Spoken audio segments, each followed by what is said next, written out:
Hey guys, this is your Yash भैया and welcome to my channel. तो आज हम पढ़ेंगे class 10 chemical reactions and equations का एक बहुत इंपॉर्टेंट टॉपिक जो कि है टाइप्स ऑफ केमिकल रिएक्शंस। ये वीडियो थोड़ी सी लंबी हो जाएगी क्योंकि हम एक एक करके सभी टाइप के रिएक्शंस के बारे में पढ़ने वाले हैं, लेकिन मुझे मालूम है मेरे चांद सितारे बैठ के पूरी वीडियो जरूर देखेंगे, तभी तो उन्हें कॉन्सेप्ट क्लियर होगा। चलो स्टार्ट करते हैं। ध्यान से देखो, सबसे पहला है कॉम्बिनेशन रिएक्शन। तो जैसा कि नाम से पता चल रहा है कि दो चीजों का कंबाइन होकर एक तीसरी चीज बनाना जिसकी कुछ नई ही प्रॉपर्टीज हैं उसे हम कॉम्बिनेशन रिएक्शन बोलते हैं। ऐसा ही यहाँ पर होता भी है। कॉम्बिनेशन रिएक्शंस में रिएक्टेंट में दो या दो से ज्यादा चीजें हो सकती हैं, सब कंबाइन करके सब मिलकर एक नया सब्सटेंस बनाती हैं प्रोडक्ट में जिसकी नई प्रॉपर्टीज होती हैं। ठीक है, किस तरीके से? तो देखो, ए एक रिएक्टेंट है, बी एक रिएक्टेंट है, दोनों ने जुड़कर एक तीसरा सब्सटेंस सी बना लिया। ठीक है, तो ये क्या है? कॉम्बिनेशन रिएक्शन का रिप्रेजेंटेशन है। यही बात यहाँ थ्योरी में लिखी है, रिएक्शंस इन विच टू और more substances combine to form a single substance are called combination reactions. Clear है? अब इसके एग्जाम्पल्स हमें डिस्कस करने हैं। पहला एग्जाम्पल है वाटर का फॉर्मेशन। आप जानते हो वाटर का केमिकल फॉर्मूला H2O होता है। तो ये बनेगा कैसे? जब हम हाइड्रोजन को ऑक्सीजन के साथ रिएक्ट कराएंगे तो ये दोनों आपस में कंबाइन करेंगे और कंबाइन करके ये दोनों वाटर बना लेंगे। ठीक है, इसके बाद जो दूसरा रिएक्शन है वो है बर्निंग ऑफ कोल का रिएक्शन। बर्निंग ऑफ कोल में, कोल का तो कोई केमिकल फॉर्मूला हम यहाँ लिख नहीं सकते हैं, तो कोल में क्या होता है? कोल में कार्बन होता है, कार्बन का ही तो एक फॉर्म है कोल, इसीलिए यहाँ पर कोल की जगह में कार्बन लिख रहा हूं और नीचे मैंने लिखा हुआ है कि कार्बन कहाँ से आ रहा है? कोल से आ रहा है। तो जब ये कोल है या कार्बन है, जब ये बर्न होगा तो ये सराउंडिंग में प्रेजेंट ऑक्सीजन से रिएक्ट करेगा and as a result carbon dioxide gas produce होगी। अब एक बात सच्ची सच्ची बताना कि क्या तुम इसको एग्जाम में लिख लेते अगर मैंने तुम्हें ये ना बताया होता? तो ना लिख पाते ना। और है कितना सिंपल। तो इसका ये मतलब है कि तुम्हें बार बार इसको रिवाइज करते रहना है जिससे कि तुम्हें चीजें याद हों और तुम पढ़ाया हुआ एग्जाम में लिख पाओ। इसके बाद नेक्स्ट एग्जाम्पल है हमारा सल्फर डाइऑक्साइड का ऑक्सीजन के साथ रिएक्शन। तो देखो, सल्फर डाइऑक्साइड जब ऑक्सीजन के साथ रिएक्ट करेगी तो सल्फर ट्राइऑक्साइड बन जाएगा। ठीक है, और लास्ट वाला जो एग्जाम्पल 4 है ये बहुत इंपॉर्टेंट है क्योंकि बोर्ड एग्जाम में ये बहुत बार पूछा गया है। ठीक है, तो चलो समझाता हूं। कह रहा है reaction of quick lime with water.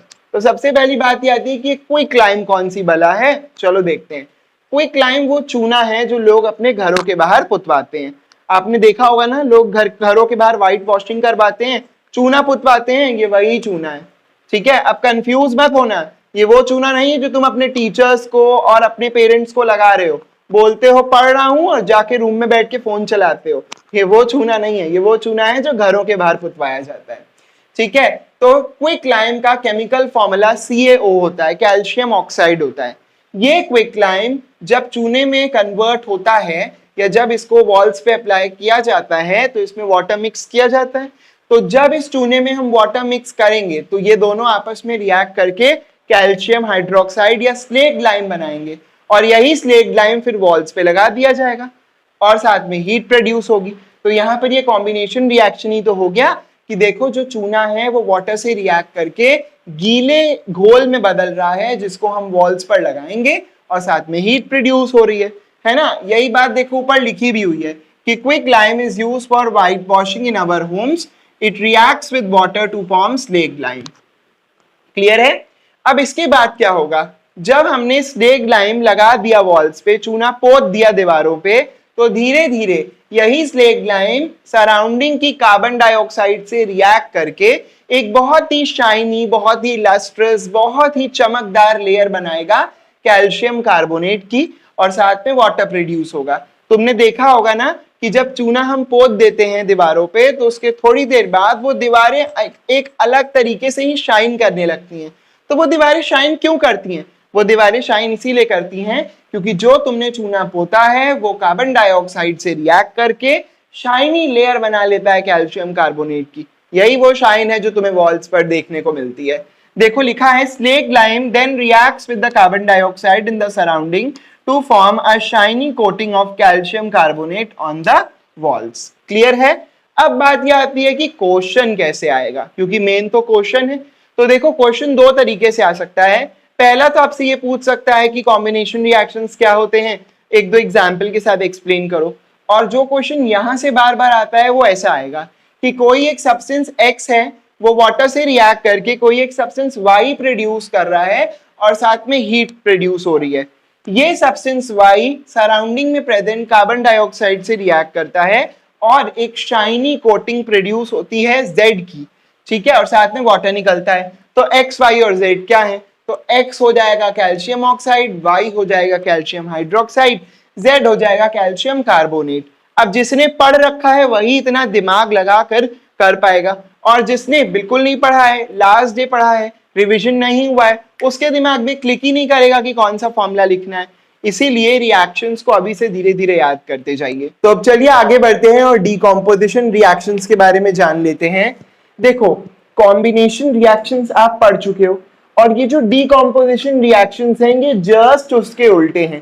कहने का मतलब ये है कि वहां पर हमने दो रिएक्टेंट्स को मिलाकर एक सिंगल प्रोडक्ट बनाया था, यहां पर हम उसका उल्टा करेंगे।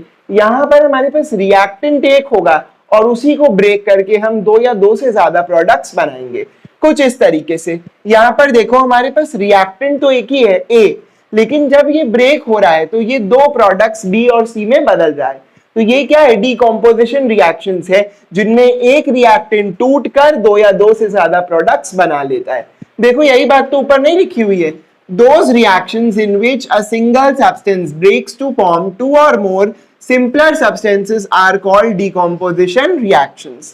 Clear है? अब ये decomposition reactions बहुत इंपॉर्टेंट है और बार बार यहां से क्वेश्चन आता है क्योंकि ये तीन टाइप के होते हैं। सबसे पहला होता है थर्मल डिकॉम्पोजिशन। ठीक है, थर्मल वर्ड का मतलब अगर तुम गूगल बाबा पे जाकर सर्च करोगे तो आएगा हीट। ठीक है, तो थर्मल डिकॉम्पोजिशन उस डिकॉम्पोजिशन को बोलते हैं जो कि हीट की हेल्प से कराया जाता है। यानी कि अगर मैं A को B प्लस C में कन्वर्ट करने के लिए यहां पर हीट का यूज कर लूं तो यही डिकॉम्पोजिशन थर्मल डिकॉम्पोजिशन कहलाएगा। बात समझ में आ रही है? तो यही बात देखो लिखी हुई है, when decomposition is carried out by heating it is called thermal decomposition. Clear है? अब यहां पर देखो जितने भी एग्जाम्पल दिए हुए हैं सब में देखो हीट का यूज किया गया है डिकॉम्पोजिशन कराने के लिए, सब में हीट लिखा है, यानी कि सारे एग्जाम्पल्स पक्का डिकॉम्पोजिशन रिएक्शंस के हैं। कौन से टाइप के? थर्मल डिकॉम्पोजिशन टाइप के, है ना। इससे हमें ये पता चल जाता है कि हमने जो भी बोर्ड पे लिखा हुआ है एग्जाम्पल वो सही है। अब देखो पहला एग्जाम्पल है, पहले एग्जाम्पल में कैल्शियम कार्बोनेट लिया गया है। कैल्शियम कार्बोनेट को जब हम हीट करेंगे तो ये कैल्शियम ऑक्साइड और कार्बन डाइऑक्साइड में बदल जाएगा। ये थर्मल डिकॉम्पोजिशन रिएक्शन है, याद करना पड़ेगा आपको। दूसरे रिएक्शन में पोटेशियम क्लोरेट लिया है, KClO3 is the formula of potassium chlorate, और उसको हीट किया है तो पोटेशियम क्लोराइड और ऑक्सीजन बना है। ठीक है, तो ये भी थर्मल डिकॉम्पोजिशन रिएक्शन है। इसके बाद ये जो तीसरा वाला लिखा है और ये जो चौथा वाला लिखा है ये दोनों बहुत इंपॉर्टेंट है क्योंकि हमेशा एग्जाम में पूछे जाते हैं। अब तुम सोच रहे होगे ऐसे इनमें कौन से चांद सितारे लगे कि यही हमेशा एग्जाम में आते हैं। बताता हूं ऐसा क्यों। देखो सबसे पहले थर्ड वाली रिएक्शन में फेरस सल्फेट लिया गया है। फेरस सल्फेट ग्रीन कलर का होता है, ठीक है, और जब इसको हीट करेंगे तो ये फेरिक ऑक्साइड में बदलेगा। फेरिक ऑक्साइड ब्राउन कलर का होता है और साथ में सल्फर डाइऑक्साइड और सल्फर ट्राइऑक्साइड भी प्रोड्यूस होंगे। अब यहाँ पर देखो कलर चेंज देखने को मिल रहा है। रिएक्टेंट तो ग्रीन कलर का है लेकिन प्रोडक्ट ब्राउन कलर का हो गया है। तो बच्चे ऐसे जितने भी रिएक्शंस हैं जिनमें कुछ कलर चेंज देखने को मिलता है ये एग्जाम में बहुत ज्यादा पूछे जाते हैं, है ना। अब कैसे पूछेगा? तो वो कहेगा कि a green colored substance capital X is heated and it gets decomposed into a brown colored substance capital Y and oxides of sulfur are also produced. Identify X and Y, write the complete reaction and identify the type of reaction. तो X क्या है? Ferrous sulphate. Y क्या है? Ferric oxide. Type of reaction क्या है? Decomposition reaction. और अगर पूरा रिएक्शन लिखने को कहेगा तो ये पूरी रिएक्शन लिखनी पड़ेगी। 3 मार्क्स का एक क्वेश्चन बन सकता है यहां से, तो बहुत ध्यान से ये वाली रिएक्शन जरूर से याद कर लेना। सिमिलर केस हमारा लास्ट वाली रिएक्शन के साथ भी है। इसमें देखो हमने लेड नाइट्रेट लिया है, PbNO3 whole twice is nothing but lead nitrate. Lead nitrate colourless होता है, जब हम इसको हीट करेंगे तो प्रोडक्ट में लेड ऑक्साइड बनेगा जो कि येलो कलर का है, और साथ में ब्राउन कलर के फ्यूम्स बनेंगे नाइट्रोजन डाइऑक्साइड के, और साथ में ऑक्सीजन भी प्रोड्यूस होगी। ठीक है, तो ये भी एक डीकम्पोजिशन रिएक्शन है, याद कर लेना। क्वेश्चन कैसे आएगा तो कहेगा कि एक सब्सटेंस कैपिटल X है जो कि कलरलेस है, उसको हीट करने पर कैपिटल Y बनता है जो कि येलो कलर का है, और ब्राउन कलर की फ्यूम्स बन रही हैं किसी गैस कैपिटल Z की। ठीक है, तो identify X, Y and Z। तो X होगा लेड नाइट्रेट, Y होगा लेड ऑक्साइड, Z होगा नाइट्रोजन डाइऑक्साइड। तो आई होप ये क्लियर होगा। और एक बात फिर से रिपीट कर दूं, पहले भी बता चुका हूं कि जब रिएक्शन याद करोगे तो बैलेंस फॉर्म में ही याद करना, क्योंकि वहां एग्जाम में इतना टाइम नहीं होगा कि एक एक रिएक्शन को बैलेंस करते रहो। ठीक है, अब चलो आगे बढ़ते हैं और बाकी टाइप्स ऑफ डीकम्पोजिशन को भी पढ़ ले। तो अब ध्यान से देखिए, दूसरे तरीके का डीकम्पोजिशन है इलेक्ट्रोलिटिक डीकम्पोजिशन। अब की बार हम डीकम्पोजिशन इलेक्ट्रिसिटी को पास करके कराएंगे। तो जब हम किसी भी रिएक्टेंट से इलेक्ट्रिसिटी पास करेंगे और तब वो डीकम्पोज होकर दो या दो से ज्यादा प्रोडक्ट्स बना लेगा, तो इस तरीके के डीकम्पोजिशन को हम इलेक्ट्रोलिटिक डीकम्पोजिशन बोलेंगे। नाम से ही समझ में आ रहा है, इलेक्ट्रोलिटिक मतलब इलेक्ट्रिसिटी। यही बात देखो लिखी भी हुई है, when decomposition is carried out by passing electricity it is called electrolytic decomposition। अब इसके एग्जांपल्स बहुत इजी हैं और एकदम सिंपल हैं। पहला है इलेक्ट्रोलिसिस ऑफ वाटर। वाटर से जब हम इलेक्ट्रिसिटी को पास कराएंगे तो ये हाइड्रोजन और ऑक्सीजन में ब्रेक कर जाएगा, यही रिएक्शन है इलेक्ट्रोलिसिस ऑफ वाटर की। दूसरा है इलेक्ट्रोलिसिस ऑफ मॉल्टन सोडियम क्लोराइड। अब की बार हमने सोडियम क्लोराइड लिया है, कॉमन सॉल्ट, और वो भी मॉल्टन फॉर्म में लिया है। ठीक है, तो जब हम मॉल्टन सोडियम क्लोराइड से इलेक्ट्रिसिटी पास करेंगे तो ये सोडियम और क्लोरीन गैस में कन्वर्ट हो जाएगा। इसके बाद तीसरा है इलेक्ट्रोलिसिस ऑफ मॉल्टन एल्यूमिनियम ऑक्साइड। अब की बार हम मॉल्टन फॉर्म में एल्यूमिनियम ऑक्साइड लेंगे और इससे इलेक्ट्रिसिटी पास करेंगे तो ये भी एल्यूमिनियम और ऑक्सीजन में ब्रेक कर जाएगा। तो ये कुछ सिंपल एग्जांपल्स हैं जो कि याद करना बहुत ही आसान है। इसके बाद तीसरा आता है फोटोकेमिकल डीकम्पोजिशन। बच्चों, इसी का दूसरा नाम फोटोलिसिस भी है। कई बार एग्जाम में यही सवाल फोटोलिसिस नाम से भी पूछा गया है, तो कंफ्यूज नहीं होने का। ठीक है, चलो अब फोटोलिसिस में क्या होगा। फोटो वर्ड का जो मतलब है, फोटो वर्ड का जो मतलब है वो होता है लाइट।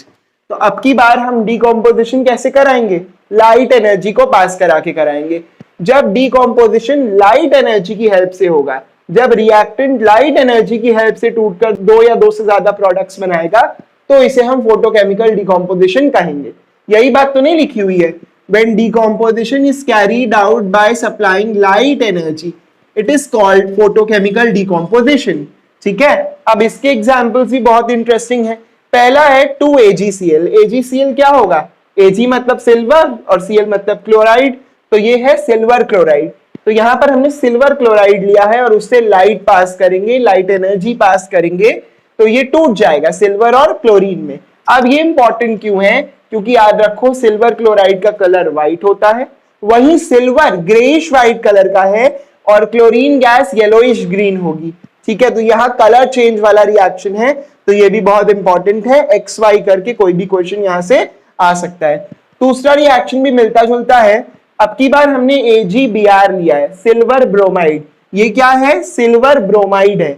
सिल्वर ब्रोमाइड से लाइट पास करेंगे तो ये भी सिल्वर और ब्रोमीन में टूट जाएगा। अब इसमें भी कलर चेंज है, silver bromide pale yellow colour का है, गाढ़े पीले रंग का है। जो सिल्वर है वो ग्रेइश व्हाइट है, bromine gas reddish brown gas होती है, तो कलर चेंज वाला रिएक्शन है, तो इंपॉर्टेंट तो है ही है। इसके बाद देखो नोट पॉइंट में एक बहुत इंपॉर्टेंट बात लिखी है कि ये दोनों ही रिएक्शंस 1 और 2 वाले दोनों ही reactions black and white photography में यूज होते हैं। पहले के समय में ब्लैक एंड व्हाइट फोटोज निकलती थी, उसमें इन दोनों रिएक्शंस का यूज होता था। तो क्वेश्चन कैसे आएगा, क्वेश्चन ऐसे आएगा कि give a reaction used in black and white photography. तो इन दोनों में से आप कोई भी रिएक्शन लिख देंगे तो नंबर मिल जाएंगे। इसके अलावा एक क्वेश्चन डीकम्पोजिशन रिएक्शन से 2018 में आया था।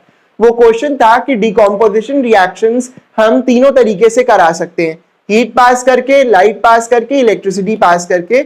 आपको तीनों तरीके के रिएक्शंस का एक एक एग्जाम्पल देना था, तो मैंने आपको यहाँ इनफाइनाइट नंबर ऑफ एग्जाम्पल्स बता दिए हैं। आपको जो एग्जाम्पल पसंद आए, जो याद हो जाए, वो आप वहां पे लिख सकते हैं।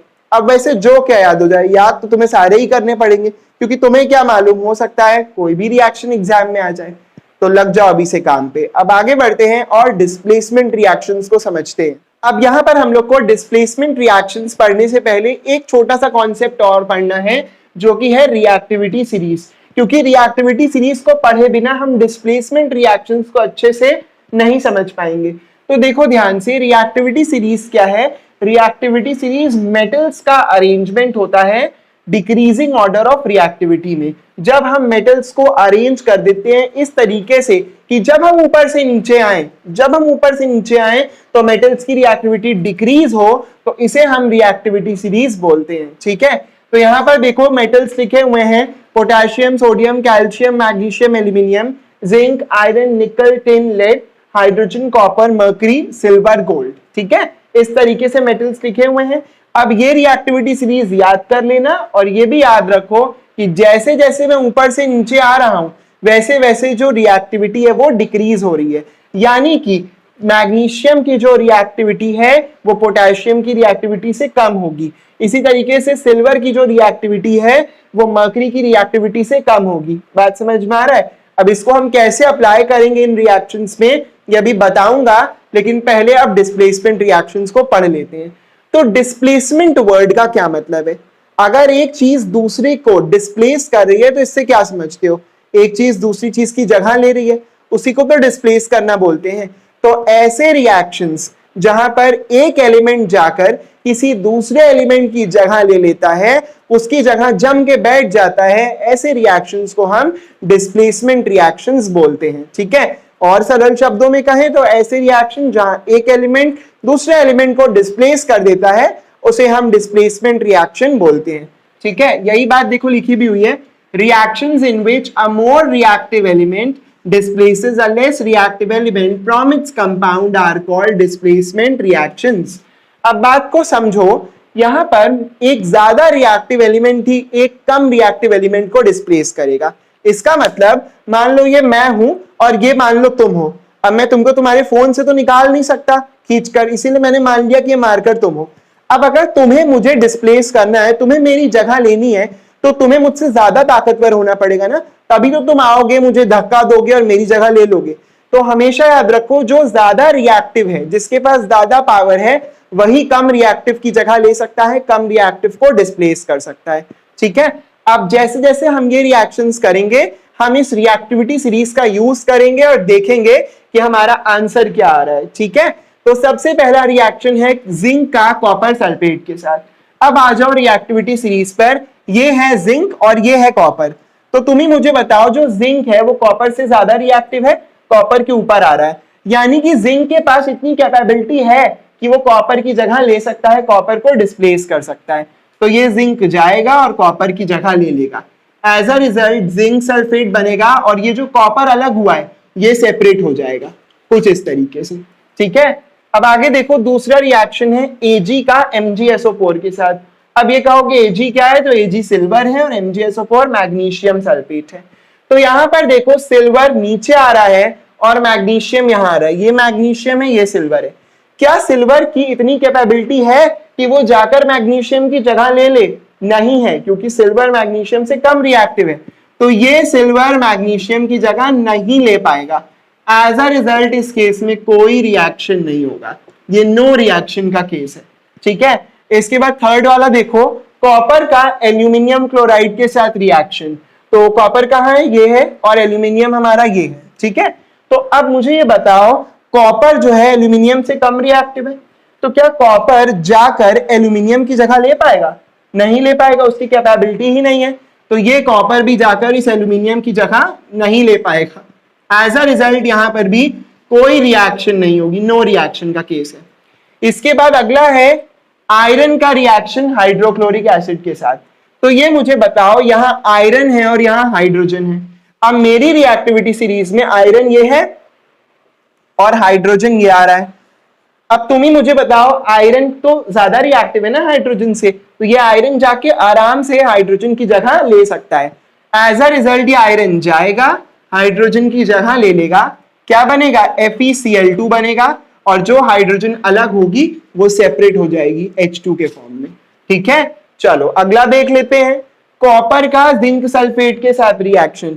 ये कॉपर है, ये जिंक है, अब की बार कॉपर को जाकर जिंक की जगह लेनी है, क्या ये जा पाएगा? नहीं, क्योंकि लेस रिएक्टिव है जिंक से, तो कॉपर जो है जिंक सल्फेट की जगह नहीं ले पाएगा, ये भी नो रिएक्शन का केस है। अच्छा एक बात देखो, क्या ये वाला और फर्स्ट वाला रिएक्शन एक दूसरे के ऑपोजिट नहीं है? तो अगर फर्स्ट वाला हो रहा था तो इसका होने का तो कोई सवाल ही नहीं था ना। आई होप ये आपको क्लियर हुआ होगा। अब कमेंट सेक्शन में आप मुझे बताएंगे कि क्या पोटेशियम लेड नाइट्रेट से रिएक्ट करेगा, और अगर रिएक्ट करेगा तो प्रोडक्ट में क्या बनेगा, ये आपको कमेंट सेक्शन में बताना है। तो अगर आप समझ गए हैं तो आप आराम से बता लेंगे। ऑलराइट, तो चलिए अब आगे बढ़ते हैं और लास्ट टाइप ऑफ रिएक्शंस जो कि डबल डिस्प्लेसमेंट रिएक्शंस हैं उन्हें पढ़ लेते हैं। तो देखो जैसे कि नाम से पता चल रहा है डबल डिस्प्लेसमेंट रिएक्शन, यानी कि ऐसे रिएक्शंस जिनमें 2 बार डिस्प्लेसमेंट होगा उन्हें हम डबल डिस्प्लेसमेंट रिएक्शंस कहेंगे।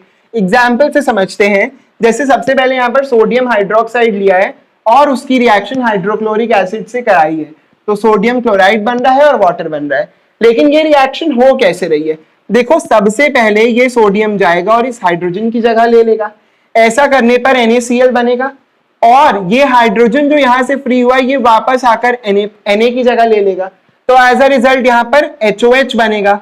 अब ये जो HOH बना है ये HOH और कुछ थोड़ी ना, ये H2O ही तो है जो यहाँ पे लिखा हुआ है। समझ में आया? तो इस तरीके से रिएक्शन हो जाएगी।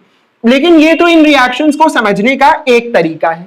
अब इन्हीं रिएक्शंस को समझने का एक तरीका और भी है जो कि डेफिनेशन में लिखा है, पहले पढ़ लेते हैं फिर समझाऊंगा। Those reactions in which two compounds react by exchange of ions to form two new compounds are called double displacement reactions। कह रहा है ऐसे रिएक्शन जिनमें 2 कंपाउंड्स आयंस के एक्सचेंज से रिएक्ट करते हैं और 2 नए कंपाउंड्स बनते हैं, उन्हें डबल डिस्प्लेसमेंट रिएक्शन कहते हैं। बाकी सब तो ठीक है, लेकिन ये क्या लिखा है, एक्सचेंज ऑफ आयंस, ये कौन सी नई बला है? चलो समझते हैं।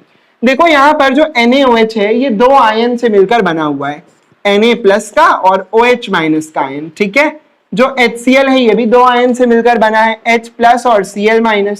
ठीक है, अब देखो जब ये दोनों आपस में रिएक्ट करेंगे तो होगा क्या, ये Na+ का आयन जाकर H+ के आयन की जगह ले लेगा, तो एज अ रिजल्ट क्या बनेगा, Na+ Cl-, ये बना। ठीक है, ये जो H+ यहां से फ्री हुआ है ये आकर फिर Na+ की जगह ले लेगा, तो एज अ रिजल्ट क्या होगा, H2O बन जाएगा। तो इस तरीके से रिएक्शन हो रही है। बात समझ में आया? तो तुमने देखा कि कैसे आयंस का एक्सचेंज हो रहा है और तभी रिएक्शन पॉसिबल हो पा रही है। यही बात ऊपर लिखी थी कि ऐसे रिएक्शंस जहां पर 2 सब्सटेंसेस आयंस के एक्सचेंज से रिएक्ट करते हैं उन्हें हम डबल डिस्प्लेसमेंट रिएक्शंस बोलते हैं। अब यहाँ पर दूसरा एग्जाम्पल देखो, ये वाला एग्जाम्पल बहुत इंपॉर्टेंट है क्योंकि एग्जाम में पूछा जाता है बार बार। यहाँ पर देखो बेरियम क्लोराइड लिया है और साथ में सोडियम सल्फेट लिया है, as a result barium sulphate बन रहा है और सोडियम क्लोराइड बन रहा है। अब तुम देख सकते हो यहाँ पर डाउनवर्ड एरो बना हुआ है, और मैंने तुम्हें फर्स्ट लेक्चर में बताया था कि जो डाउनवर्ड एरो होता है वो प्रेसिपिटेट को रिप्रेजेंट करता है, प्रेसिपिटेट को शो करता है। तो यानी कि जो बेरियम सल्फेट है ये प्रेसिपिटेट। अब देखते हैं ये रिएक्शन हो कैसे रही है। तो जब बेरियम क्लोराइड ने सोडियम सल्फेट से रिएक्ट किया तो बेरियम गया और सोडियम की जगह ले ली, तो बेरियम सल्फेट बन गया। ये जो सोडियम फ्री हुआ था ये आकर बेरियम की जगह ले लिया, तो सोडियम क्लोराइड बन गया। अब यहाँ पर समझो कि जो बेरियम सल्फेट है वो व्हाइट कलर का प्रेसिपिटेट है, जैसा कि आपको स्क्रीन पर दिख रहा है, इसीलिए उसको हमने डाउनवर्ड एरो से शो किया हुआ है। अब ऐसे जितने भी रिएक्शंस होते हैं जिनमें कोई भी इनसॉल्युबल सब्सटेंस बन जाता है जो कि सॉल्यूशन में सॉल्युबल नहीं होता है और टेस्ट ट्यूब में नीचे आकर सेटल हो जाता है, ठीक है, उसे हम प्रेसिपिटेट बोलते हैं। और ऐसे रिएक्शंस को हम प्रेसिपिटेशन रिएक्शंस बोलते हैं। जैसे तुमने देखा होगा, अगर तुम कभी किसी नदी से, गंगा जी से पानी लाए हो तो उस पानी में जो मिट्टी होती है वो थोड़ी देर बाद नीचे सेटल हो जाती है। ऐसा ही इस रिएक्शन में भी होगा। जब हम बेरियम क्लोराइड को सोडियम सल्फेट से रिएक्ट कराएंगे तो बेरियम सल्फेट बनेगा व्हाइट कलर का प्रेसिपिटेट जो कि टेस्ट ट्यूब में नीचे आकर सेटल हो जाएगा। स्क्रीन पे दिख ही रहा होगा। और इसीलिए हमने कहा है कि ये रिएक्शन जो है ये एक प्रेसिपिटेशन रिएक्शन है। देखो यही बात लिखी हुई है, such reactions in which an insoluble substance called precipitate is formed are called precipitation reactions. The precipitate settles down at the bottom of the test tube. Clear है? तो ये वाली वीडियो बहुत इंपॉर्टेंट रही और इसमें हमने बहुत से ऐसे क्वेश्चंस देखे जो कि बार बार पूछे जाते हैं, तो इसको कंटिन्यूअसली रिवाइज करते रहिए।